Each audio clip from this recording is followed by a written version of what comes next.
gimana nih kalau terlanjur terjadi di dalam pelayanan kita, kita terlanjur punya konflik.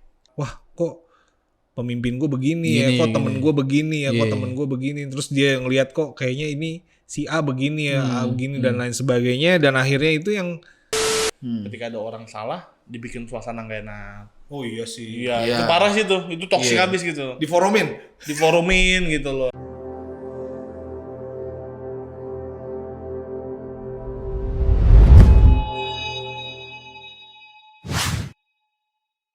Susahnya Jadi Kristen. Nah ini kemarin kita ngomongin tentang toxic dalam pelayanan. Konflik, ya kan? Konflik dalam pelayanan. Banyak orang yang memilih untuk kabur. Banyak orang memilih untuk keluar gitu kan, dengan alasan yang masing-masing lah. Aku nggak bertumbuh di gereja. Iya. Bahkan ada yang alasannya ekstrim. Dia pakai Kejadian 12 ayat 1-3 tuh. Yang bilang Abraham dibilang Tahu gue. pergilah dari sanak saudaramu, aku akan memberkati engkau. Jadi saudara, kita harus pergi dari organisasi ini agar kita diberkati. Oh gokil tuh. Itu memperkosa ayat. Iya, ada gue pernah bahasa teologi ya, bukan Iya. bahasa anak-anak akademis itu memperkosa ayat. Iya. Ya. Nah kayak gitu. Jadi untuk part 2 ini kita mau ngomong fokus gimana nih kalau terlanjur terjadi di dalam pelayanan kita, kita terlanjur punya konflik. Nah, Penyelesaian gimana? Oke. Silakan. Jadi sebenarnya emang pangkal masalah dari semua konflik yang ada di ini pelayanan khususnya itu komunikasi menurut gue. Ya karena kan gue bisa dibilang bokap itu udah jadi gembala dari gue masih TK PSD ya. Jadi tuh gue sering banget ngelihat dia nyelesain masalah dan berhadapan dengan masalah-masalah yang ada di gereja gitu ya. Sama orang bermasalah juga. Iya, kurang lebih. Dan sampai sekarang kan pelayanan juga di gereja. Jadi bisa dibilang gue tahu persis lah salah satu permasalahannya itu memang di komunikasi sih sebenarnya. Jadi banyak dari pelayan Tuhan itu yang bisa dibilang tuh main asumsi lah. Jadi bisa dibilang kayak wah kok pemimpin gue begini ya, kok temen gue begini ya, kok temen gue begini. Terus dia ngelihat kok kayaknya ini si A begini ya, A begini dan lain sebagainya. Dan akhirnya itu yang akhirnya jadi apa ya, kalau kayak snowball. Iya, snowball makin besar gitu loh. Nah makanya sebenarnya ada satu ayat nih yang relate banget ya, dari Tuhan Yesus sendiri di Matius 18:15 gue bacain. Apabila saudaramu berbuat dosa, tegurlah dia di bawah 4 mata. Ya. Nah, itu kalau kita ke King James Version-nya gitu ya. Tuhan Yesus tuh di sini dibilangnya go and tell him. Kasih tahu gitu loh. Jadi memang berarti kan di sini dibicarakan komunikasi. Betul. Yang artinya kalau kita tahu ada yang bermasalah, ya memang harus dibukakan gitu loh. Kurang kesahnya gitu ya. Iya. Gitu. Nah jadi itu sih menurut gue yang menjadi salah satu faktor utama dan memang harusnya itu yang diperbaiki di dalam dunia pelayanan, komunikasi itu.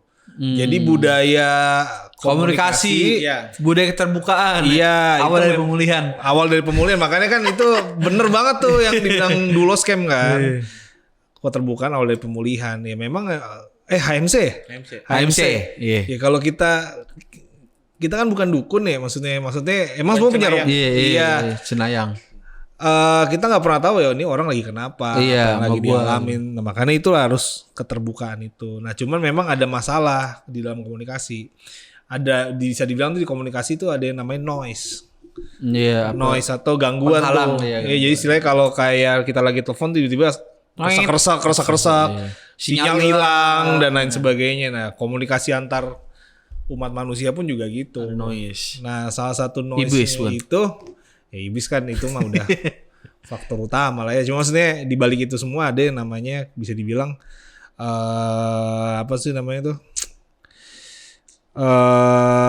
keegoisan gitu loh. Kadang egoisnya ini dalam arti gini loh, dia berpikir bahwa egois ini bisa masuk kepada kesombongan atau gengsi, kurang lebih kayak gitu ya. Jadi kadang gini loh, orang mau mau mau komunikasi atau mau minta maaf duluan segala macam itu tuh kadang gengsi. Iya. Ya misalnya dia salah ataupun orang lain salah pun itu jadi penghalang tuh di situ perasaannya itu. Jadi makanya itu yang di dunia pelayanan ya, itu yang menjadi yang menjadi gue bilang salah satu faktor kenapa komunikasi rusak tuh di situ. Ya contoh misalnya kayak gue ada di satu departemen gitu ya, di mana tuh itu departemen tuh konflik mulu kerjaannya. Tahu gue.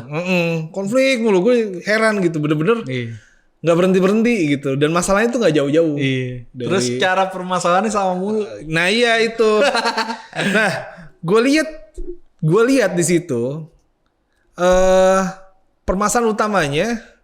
Padahal komunikasinya udah dibuka. Udah. Diforumin udah. Udah nangis. Iya nangis nanti. Tapi ntar nangis lagi. Bukan lagi.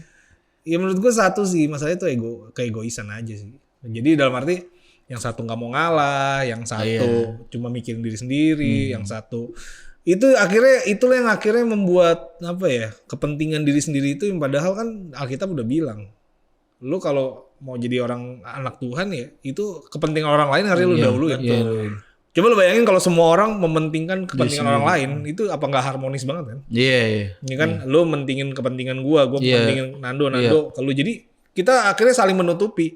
Nah tapi kalau kita udah saling, itu yang dibilang sama si si siapa tuh Steve Nash yang jenius tuh, yang ini zero sum game. Iya. Yang istilahnya tuh lu kalau lu cuman mikirin diri lu masing-masing nih. Iya. Ya, itu malah lu rugi semua, kurang lebih kayak gitu. Iya. Tapi saat kita bekerja sama untuk mencapai sesuatu, misalnya, itu malah kita akan achieve banyak, kurang lebih kayak gitu. Itu kalau nggak salah zero sum game kayak gitu ya. Maaf kalau salah.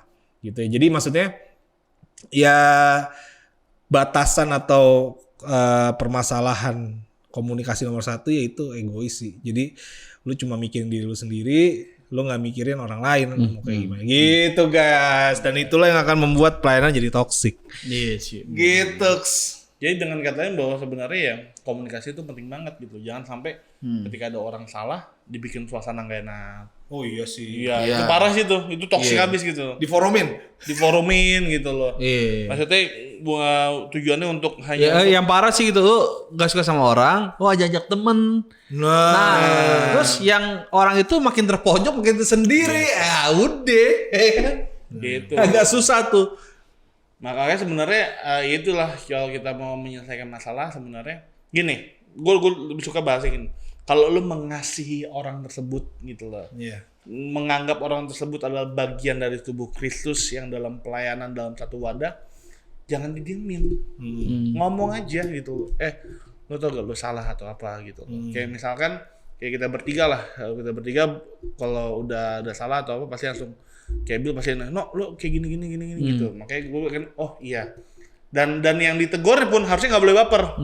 Gitu karena teguran itu adalah teguran kasih yang dimana tujuannya bukan untuk menjatuhkan tapi untuk yang namanya seorang teman memukul dengan maksud baik. Betul. Seorang lawan mencium berlebihan. Oke. Jadi sebenarnya itulah. Jadi sebenarnya supaya kita menyelesaikan konflik adalah komunikasinya diperbaiki. Betul. Jangan mempertahankan ego gitu. Oke, ada lagi kalau kita tutup? Langsung kesimpulan aja gak sih? Masuk kesimpulan. Kesimpulan bahwa sebenarnya konflik itu dalam pelayanan itu nggak bisa dihindari. Wajar dan besi menajamkan.